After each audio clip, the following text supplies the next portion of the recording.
apa yang terjadi di lapangan. Ini kita sudah bahas mengenai sejak dari awal tanggal 6, 7, 8 sampai ke 16 dan 17 itu sudah kita bahas tadi.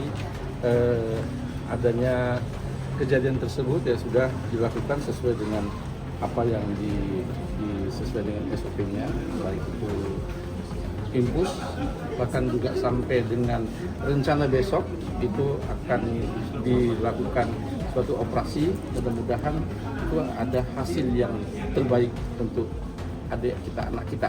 Pertama-tama tentu Komisi 4 menaruh perhatian serius terhadap permasalahan ini, bahwa kita sangat berempati dan keluarga pasien, kita mengerti keresahan yang dihadapi oleh keluarga pasien. Dan yang kedua, kami sudah menekankan kepada Rumah Sakit Wahab Syahrani bahwa pasien safety atau keselamatan pasien itu tidak bisa ditawar-tawar, itu menjadi sesuatu hal yang mutlak. Oleh karena itu, kegiatan kita datang ke rumah sakit hari ini adalah untuk pertama tabayun, mencari tahu seperti apa duduk perkara yang sebenarnya. Yang kedua adalah selaku fungsi controlling DPRD Komisi 4 terhadap mitranya.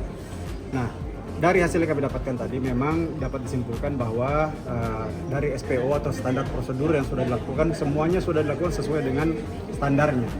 Dan yang kedua, memang kita harus sangat berhati-hati untuk bicara tentang malpraktek, karena malpraktek itu harus terpenuhi beberapa standar, diantaranya itu ada sesuatu prosedur yang tidak dilaksanakan, adanya kerugian pasien dan lain sebagainya, ada hubungan dokter pasien yang berakibat langsung terhadap kerugian pasien dan lain sebagainya.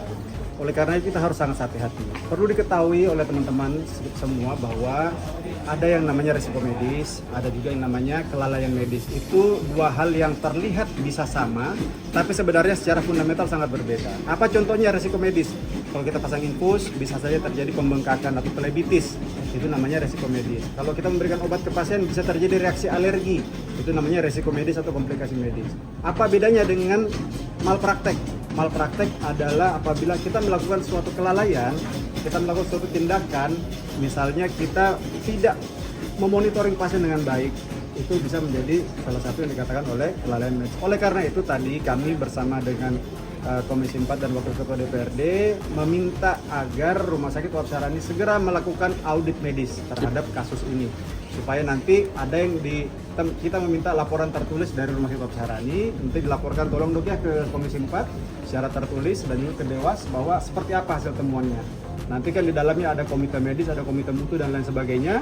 Itu tentu akan lebih objektif karena kita memang tidak boleh mendengarkan dari satu sisi saja. Kira-kira begitu ya. Tadi terkait jadi surat kontrol itu, yakin dan percayalah bahwa semua pasien yang keluar dari rumah sakit sudah diberikan surat kontrol beserta instruksinya tanggal berapa harus datang. Nah, tadi juga pasien sudah kami tanyakan secara langsung, ternyata kendalanya ada di mereka. Tanggal 16 tidak datang langsung karena kesulitan untuk berangkat ke sini, tidak ada transportasi, suami sedang bekerja. Oleh karena itu hanya bisa mereka laksanakan tanggal 17. Itulah nanti gapnya. Mudah-mudahan nanti semua sudah semakin jelas ya. Nah, kebetulan saya tambah dikit. Surat kontrol itu kebetulan yang pegang adalah suaminya. Ketika tanggal 16 suami sedang bekerja, tanggal 17 baru sempat dia turun ke rumah sakit. Jadi bukan ibunya, karena ibu juga mengatakan bahwa saya tidak ada yang ngantar karena suami saya sedang bekerja. Begitu, bukan karena salah informasi. Pokoknya rumah sakit atau dokter tidak ada maksud tujuan selain untuk memberikan suatu pelayanan yang terbaik.